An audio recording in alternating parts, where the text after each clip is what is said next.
Okay. So I'm going to share this story. Hey, Keisha, I literally just shared this story with you the other day. Okay, I don't want this to be too long because he's a busy man and I need him to watch this replay. Okay. All right, y'all, here's my story. Okay, here's my story time about mastering your gift. Okay, so a whole lot of years ago, I don't even know how many years ago that it was. You guys know my pastor is Pastor Jamal Harrison Bryant. If y'all don't, I don't know what rock y'all been under, okay? So my pastor is Pastor Jamal Harrison Bryant. I love this man to pieces, okay? I am one of his people that I'm probably an unhealthy supporter. You know how you have those people in your life where it don't matter what they do, you still gonna rock with them? Yeah, he's that person for me. I know it's a dangerous relationship. I know it's dangerous, but my pastor can do no wrong. Okay, that's just who he is to me. Iyanla is like that too. Iyanla can do a whole bunch of dirt and I'm still going to be like, what she say? I'm still going to rock with her. She is another person who can do no wrong in my eyes. Okay, so some years ago, a friend, it was me and two of my other friends. And we went, my pastor did this call. He said that if you feel as though that you have a call on your life to be a public speaker or anything like that, something speaking in the public eye, he said that he was doing some auditions because he wanted to help the people in the pulpit, not in the pulpit. He wanted to help his parishioners who felt as though they had a call on their life. He wanted to help them master their gift of communication and of public speaking. So we did not know how this was going to play out. We didn't know how these interviews were going to go. So me and two of my friends walked into the church. We walk into the church, into this small room. Now, y'all know my church is a mega church, okay? It's a really big church, but we were meeting in a smaller room. So we're meeting in this smaller room, and Pastor Jamal walks in. Y'all, Pastor Jamal walks in the room, and he starts telling us how these auditions are going to go. Now, mind you, he's doing like a roll call for people who feel as though they have a call on their life to be a public speaker. And so I felt as though I knew that God was calling me to do some public communication. So I went. So it was me and two of my friends. Okay. So we get there. Pastor Jamal walks in and he starts telling how the audition is going to go. So he tells us that we're all going to go on the stage where he stands. We're going to stand behind the pulpit. He's going to give each of us a sheet of paper that we have to read from. And that's going to be our audition. So as soon as my friends and myself heard that we were going to be up on the stage and Pastor Jamal it was Pastor Jamal and I think it was Minister Chris and somebody else who was down, who was the three judges. As soon as my pastor told us the layout, my two girlfriends that were with me, they left me. Okay, I need somebody to type in there, they left you, Angel, so I know that you guys are paying attention. Okay, my two friends that I came with, they bounced. They left me, y'all. They left. They said, there's no way in the world I'm going to speak in front of all these people at this pulpit and had Pastor Jamal looking at me. And so I'm out of here.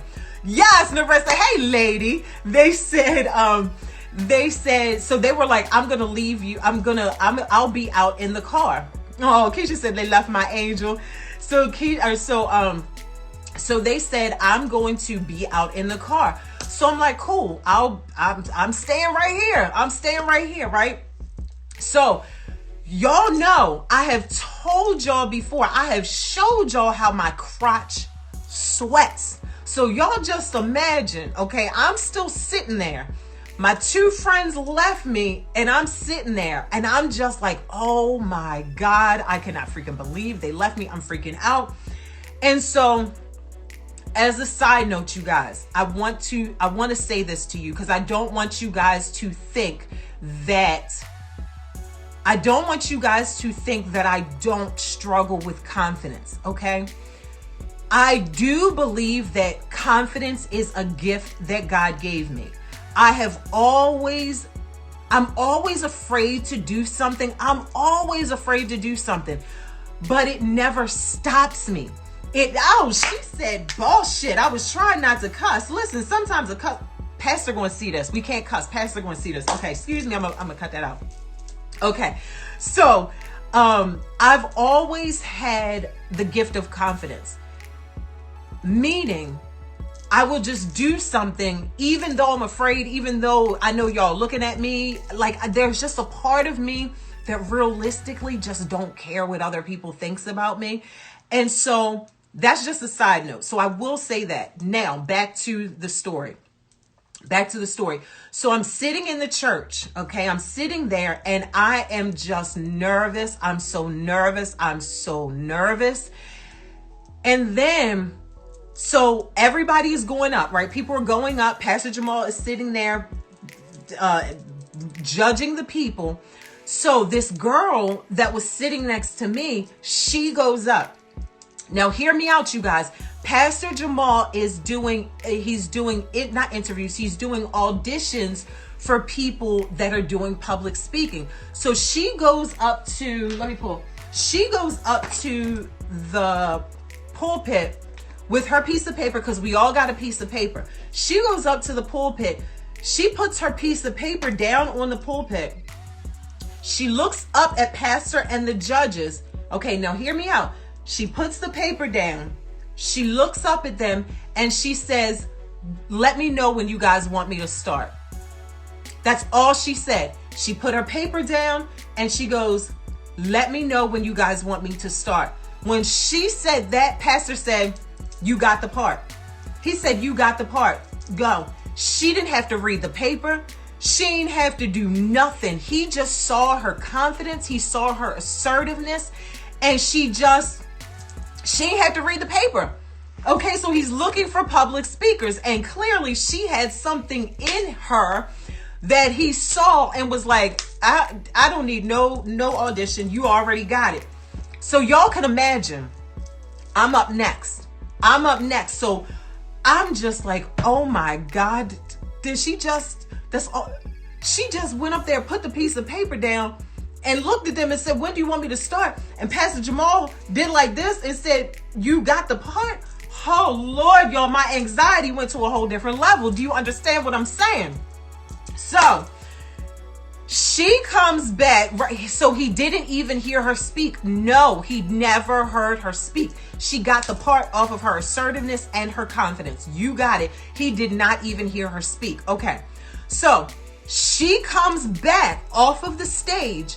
Right. She comes back off of the stage and she comes back. Now, she was sitting next to me and her purse was next to me. So hear me out, y'all. Hold on. My nose is itching. She comes back to the, she comes back to the chair and she goes to pick up her purse and she looks at me and she goes, "Just do that." And she walked out the church. I said, "Well, just do what? You didn't even do anything. What do you, just do what? You ain't even do nothing. What do you mean just do what? What did you do? You telling me just do that?" I'm like, "Well, what did you, girl, what did you do?" So she walks out the church. She got the part. So here I go. I got my little piece of paper. I walk up on the stage, okay? I walk up on the stage. Now, let me tell y'all something else, okay? Let me tell y'all another little side note, okay? At the time that I was going to speak to Pastor Jamal, that I was going to do this audition, y'all, I did not have dental insurance. I did not have money to get my teeth fixed. I had a bad tooth in my mouth, okay? I had a really bad tooth in my mouth that at the time I did not have the money to go get it fixed. So what I would do is I would chew gum all the time. I always had a piece of gum in my mouth because I was so afraid that this bad tooth was causing bad breath. Y'all know bad teeth cause bad breath. Okay, so I was walking around with no money to get my teeth fixed, and so I was chewing gum. Okay, y'all not gonna act like I'm the only one that's ever modified something, okay? Because you ain't had no money, okay? So that's a side note, so keep that in mind. I am chewing gum, okay? So I'm chewing gum. I walk up on the pulpit. I walk up there, put my piece of paper down, and I looked at the piece of paper, and I looked up at Pastor Jamal, and the first thing I said, okay, the first thing the girl who said, oh, let me tell y'all this, I forgot to say this, As I'm walking up on the stage, as I'm walking up the steps to get to the stage, remember, the girl said, just do that. Okay, she said, just do that. And I told you, I'm filled with anxiety. So as I'm walking up the steps, I felt the peace of God say, just do you. You can't do her. You get up on that stage, Angel Richardson, and you do you. So as I put my piece of paper up on the pulpit, because God just told me, do you. The girl told me do that, but God told me do you. So I put the piece of paper up there, and the first thing I did, I looked at the piece of paper and I looked back at Pastor Jamal and I said, what's this first word? He told me the first word, and then I repeated him and started to read. I got to another word that I didn't know what it said. Again, I looked back up at him and I said, Pastor Jamal, what is this word? He told me the word. I repeated it. So now I'm reading, okay? I'm reading it. I'm reading, and I love public speaking. So I'm reading and I'm looking up at the audience. I'm looking down and I'm glancing up at the audience. I'm looking down and I'm speaking to the audience. You know, I'm getting a couple words and I'm reading it and I'm looking up at the audience. I'm looking down and I'm looking up at the audience. And Pastor Jamal said, he did this to me. He cut me off in the middle of it. And he said, come here, let me talk to you on the side. What? Now, I've been sitting here this whole time. I done saw person after person. These people done read their little poem. They said what they had to say. You didn't call nobody over to the side. Pastor, what in the world do you want with me? Why do you want me to come over to you? Now, so Pastor Jamal does like this. He said, come here, I want to talk to you over on the side. I had gum in my mouth. The first thing I thought, I'm like, oh my God, he's going to tell me, don't talk with gum in your mouth. I know that, Angel. I know as a public speaker, you shouldn't have gum in your mouth, but I had this bad tooth and I didn't want him to smell my bad breath. So I had this gum in my mouth. So what I did was I swallowed the gum on my way to walking to him. Okay. Like I'm in freaking high school, y'all. Like I'm in high school or elementary school, and the teacher told me, take that gum out your mouth. Like, why? I don't know why I was scared that he was going to tell me that I had the gum out. Like, so I swallowed the gum as I was walking to him, because I'm thinking he's going to say to me, don't talk with gum in your mouth. And I was going to be able to say, Pastor, what are you talking about? I ain't got no gum in my mouth, sir. So I wouldn't have been lying at that time, okay? So I wasn't going to lie to my pastor. I was just going to swallow the gum and say I'm not chewing it right now. Okay. So I swallowed the gum. This is what he said. Yes, I swallowed that gum. This is what he said. He said to me, he said, Angel. He said, and I will never, ever, ever, ever, ever forget this. I need my husband. Hold on. Oh my goodness. Listen, come here, please. So he told me to come over to the side. I'm going to say this without crying, okay? This is what my pastor said to me. He said, Angel, he said, I love your stage presence, and I love the way that you project your voice. He said, what I want you to do is I want you to go home and I want you to work on your oration. That's what he said to me. So he didn't tell me not to chew the gum. Hold on one second. He didn't tell me not to chew the gum. He told me he wanted me to work on my oration. Y'all, I was so nervous. Now, I'm not the type of person that is afraid to ask somebody what that means. If I'm in a conversation with somebody and they say something I don't know what it means, I will gladly say, what does that mean? Y'all, the cat had my tongue. I couldn't even ask him what that meant. I couldn't even ask him what that meant. So look, she said, or what? And look, she's saying, what's oration? So listen, I didn't know what oration was either. I didn't know. So I Googled it when I got in the car. And oration, you guys, is how you speak. It's public speaking. Like Dr. Martin Luther King was touted as one of the best orators of our time. So it's your public speaking. It's how you speak. Oration. Y'all Google it. Okay, so it wasn't just me. Okay. So listen, this is what I called my husband in here for. So listen, my husband. My pastor told me he wanted me to work on my oration. I didn't know what that was. I Googled it.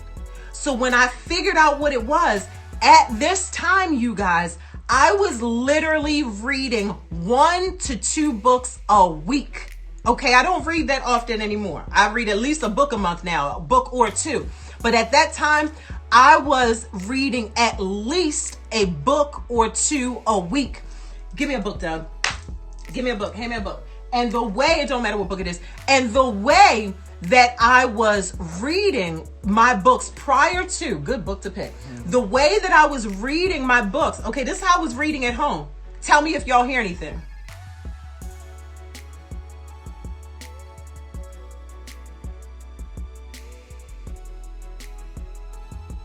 You hear nothing.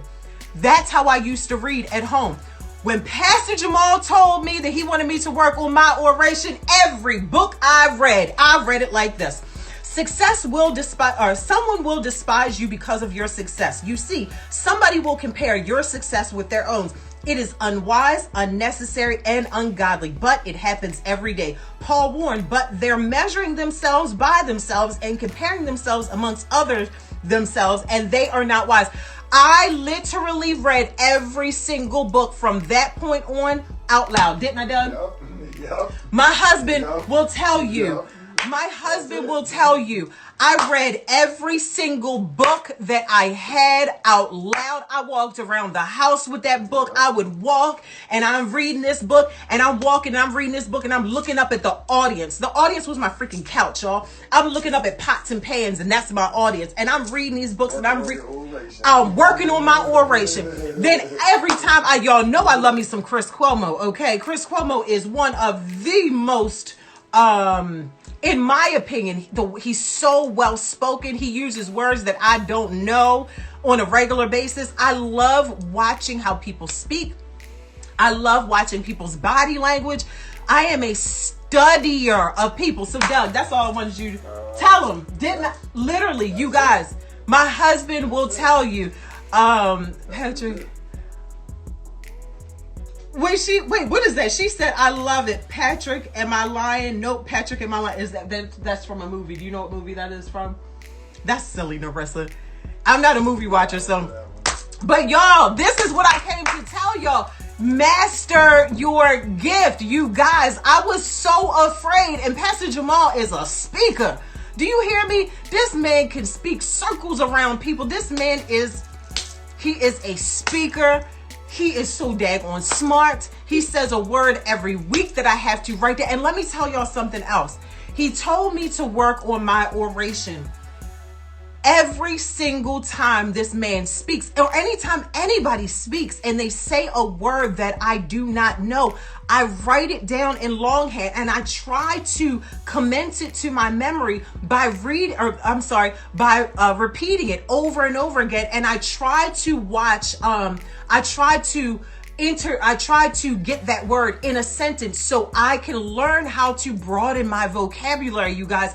When I tell you that Pastor Jamal is 1000% responsible for the woman that I am today, as far as my confidence as being out here speaking on YouTube and speaking, doing live events and hosting calls and hosting these things, and just, Pastor, Pastor Jamal, Pastor Jamal, Pastor Jamal Harrison Bryant, if you ever, I'm going to make sure you see this video, sir. I'm going to make sure you see this video, and I'm going to ask all my people who was in here, once this video is down, I'm going to tell them to tag you so you can see. Now, obviously, I know, Pastor, you get millions of testimonies from people all over the world. I understand that. But please hear me out, Pastor. You saved my freaking life.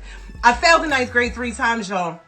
Never graduated from high school, never got a high school diploma, never got a GED, never got any formal training. Pastor Jamal told me to go home and work on my oration, so when I open my mouth, I sound like I have something to say. So now when I tell people that I failed the 9th grade and I didn't graduate from high school and I don't have all this stuff, they're like, wow, I would have never thought. And I'm like, I know, because Pastor told me to go home and work on my oration. That's my story, y'all. That's my story.